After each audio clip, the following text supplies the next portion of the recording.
Unsolicited Offers from The Raven of Zürich, the Memoirs of Felix Somary, by Felix Somary. Podcast read by Archie Henderson. After a short stay in Strasbourg, I returned to Berlin. But before the winter term was over, I received an inquiry asking if I would be interested in joining the Anglo Bank in Vienna as assistant to the president. If my answer were positive, I was to set off immediately for Vienna. I left that same evening. The Anglo Bank had been established in Austria by interests in the City of London. After very substantial initial successes in the loan business, it had suffered large losses in the panic of 1873, and since then had confined its activities to a modest volume of business in English documentary credits. At the beginning of 1906, control of the bank had been acquired by Karl Morawitz, at the head of a syndicate that included the English financier Sir Ernest Cassel, an Austrian Gustav Springer, and Ignaz Petschek, owner of coal interests in North Bohemia. And I was to serve the new management as assistant to the president.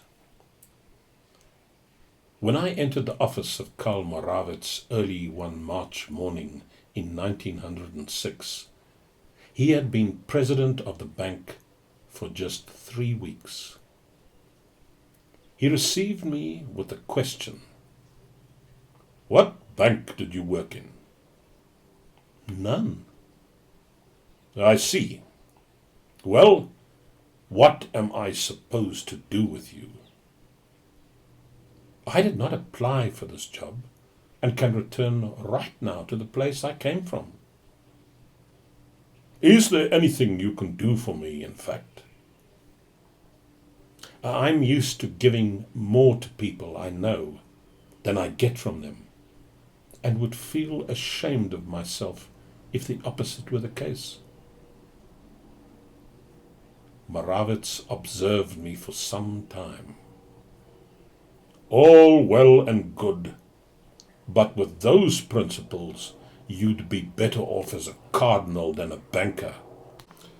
Now, go into the next room, read the incoming letters, and screen my visitors."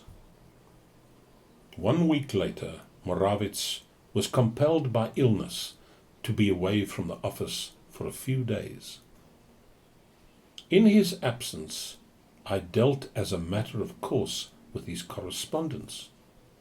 Among his correspondence was a confidential letter reporting that the Austrian government expected all the major banks to participate in a forthcoming loan for Russia, together with French and German banks. Thus, the solidarity of the European continent, at a time when Russia was badly shaken, would be demonstrated. I replied that my chief was absent for a few days through illness, but that a series of questions arose from the Russian budgetary situation, and they would have to be clarified before a financial transaction of the magnitude envisaged could be undertaken. I then listed the questions. On his return, Morawitz was beside himself with anger at my high-handedness, and called his fellow executives together. They, for understandable personal reasons, backed him to the hilt, which only made him angrier.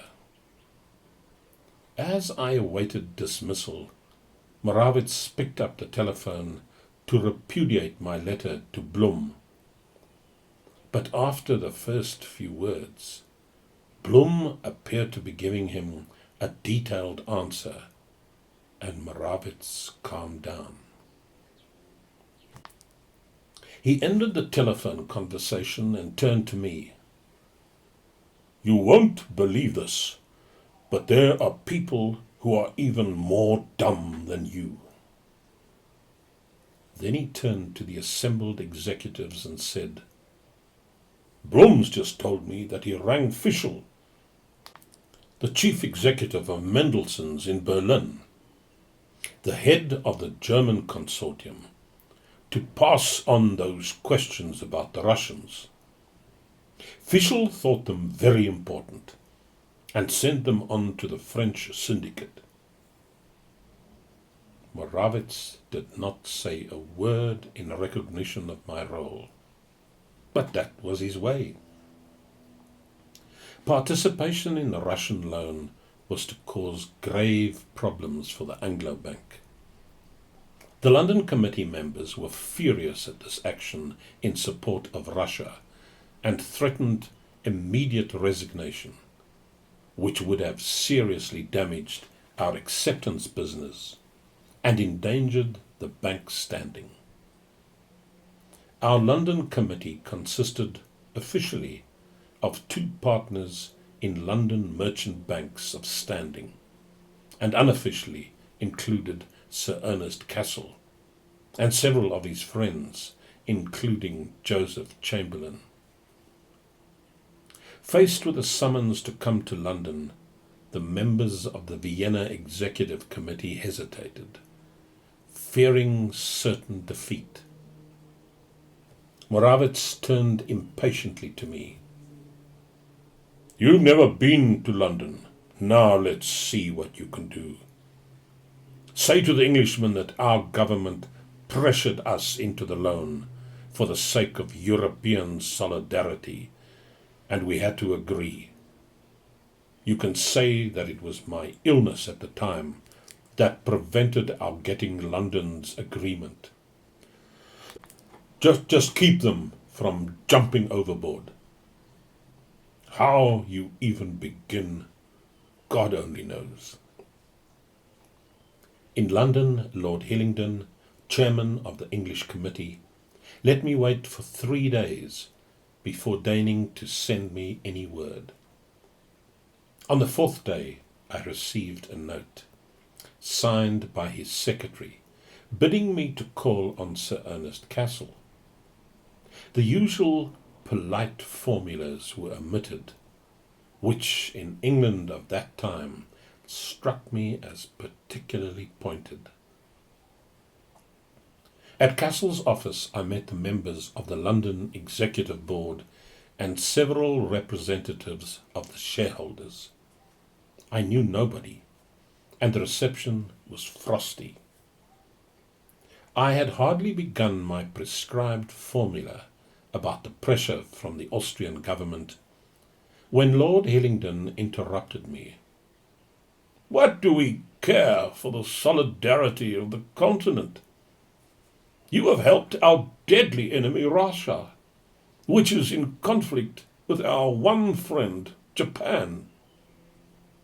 You didn't put us in the picture because you knew very well that we would have opposed the loan to the utmost. We do not wish to remain associated with Anglo-Bank a day longer." And turning to Cassell, he added, "Mr. Morawitz does not consider it necessary to appear himself, but sends us this young man as an expression of his low regard for us." That irritated me very much. From my briefcase, I took out my book on Russia's bankruptcy, as well as the memorandum based on it that I had sent to the Kreditanstalt, and gave the book to Sir Ernest Cassell and the memorandum to Lord Hillingdon with the remark, You will understand 4 things from this: the strength of the pressure from the Austrian government, the necessity of our participation, the impossibility of informing you in advance, and the reason why a young nobody has been sent to you. The last words caused a change in the atmosphere. Lord Hillingdon excused himself emphatically and asked me to explain what I had detailed in the memorandum.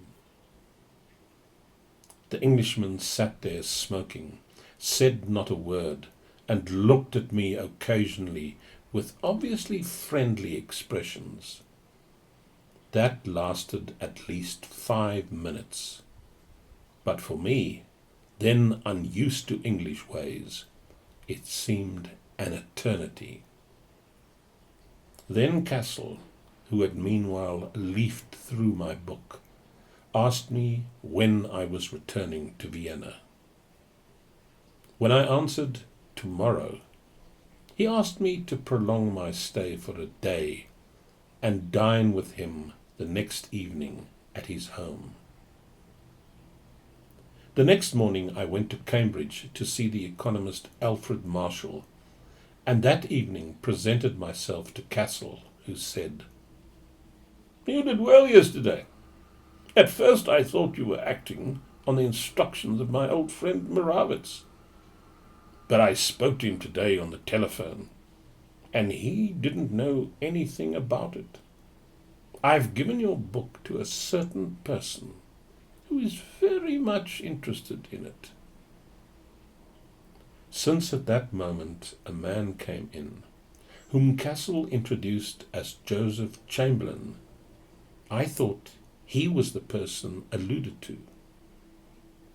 We were just the 3 of us to dinner. The 2 men kept asking questions that were as interesting as they were difficult, and let me do the talking. The next afternoon I returned to Vienna. To my utter amazement, Moravitz awaited me on my arrival at the Westbahnhof.